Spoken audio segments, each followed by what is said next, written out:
Et avant toute chose, pour ce jour férié, en ce 14 juillet, la météo du jour, mais un temps en plutôt maussade. Pour aujourd'hui, rien de bien réjouissant. Quelques éclaircies de soleil peut-être, mais surtout un temps en maussade. Je vous le disais, pas mal de nuages attendus pour ce mardi. Des températures qui remontent quelque peu cet après-midi par rapport à hier, 22 degrés pour les maximales. On en reparle de cette météo après le journal. Tout de suite, l'information à la une. En images aujourd'hui, c'est ce grand meeting aérien à l'aéroport de Valenciennes-Denain. Près de 100 000 personnes sont attendues tout au long de la journée sur le site de Prouvy avec en point d'orgue une démonstration de la patrouille de France. Depuis près de 30 ans, Valenciennes accueille pour le 14 juillet ce rassemblement exceptionnel pour tous les passionnés d'aviation, mais pas seulement, car il y a donc la patrouille de France qui est bien sûr la star incontestée de la journée. Mais le programme est riche avec également des Rafales, des Mirage 2000, des autogires, des Pitts, des démonstrations des parachutistes de l'armée de l'air ou encore la présence du plus grand dirigeable d'Europe ouvert pour des baptêmes. Tout cela à découvrir de près, au sol ou en action en vol.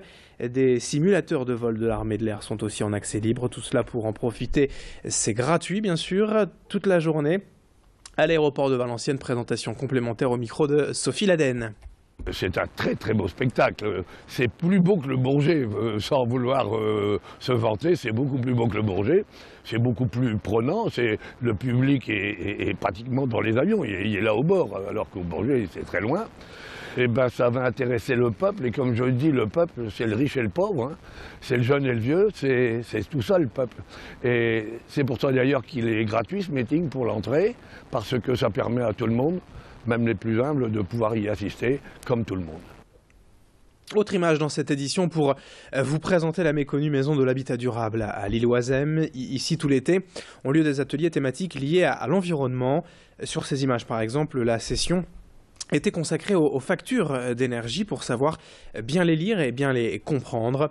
Ouverte depuis 2 ans, la maison de l'habitat durable regroupe divers partenaires, publics ou privés, et aide les particuliers désireux d'entamer des travaux de rénovation pour concilier habitat et environnement.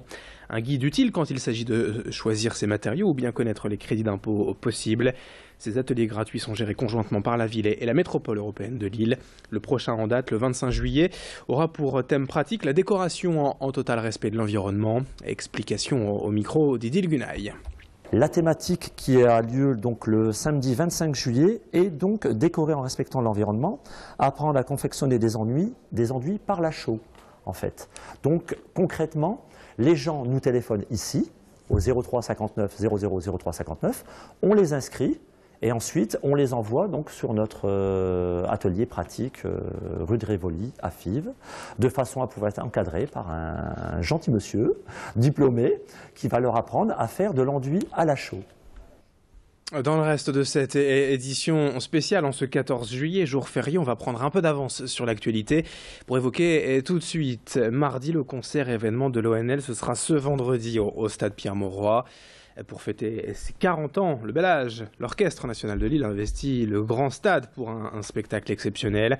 100 musiciens et 200 choristes sur scène pour jouer quelques-uns des plus grands classiques et incontournables de la musique classique et de l'opéra. Le Boléro de Ravel, Carmina Burana parmi d'autres. Le stade sera en configuration Arena. Près de 15 000 personnes ont déjà réservé leurs billets et il reste quelques places avant vendredi. Un écrin exceptionnel en tout cas pour l'anniversaire de l'orchestre lillois et de son chef Jean-Claude Casatsu qui montre là encore sa volonté de s'ouvrir à tous les publics en repoussant toujours un peu plus les frontières de la grande musique. Explication complémentaire avec le chef lui-même qui nous parle de l'adaptation nécessaire de son orchestre pour jouer dans un tel lieu. Une des grandes qualités de mon orchestre, c'est l'adaptation. Vous savez qu'on dit que l'adaptation aussi, c'est l'intelligence. Et comme nous changeons de lieu très souvent, les musiciens ont un entraînement à, tout d'un coup, modifier leur façon de jouer en fonction des lieux où ils se trouvent, ce qui n'est pas toujours facile. Lorsque nous jouons dans un stade, évidemment, c'est sonorisé. C'est sonorisé par des maîtres de l'acoustique. Et les gens, on fait en sorte que les gens ressentent le concert dans une autre dimension, mais comme s'ils étaient dans une salle normale de concert. Et si vous êtes intéressé, bien sûr, tous les renseignements sur le site internet de l'ONL. Et puis, on termine avec d'autres festivités. Le programme non exhaustif de cette soirée du 14 juillet près de chez vous. Plusieurs feux d'artifice et concerts gratuits.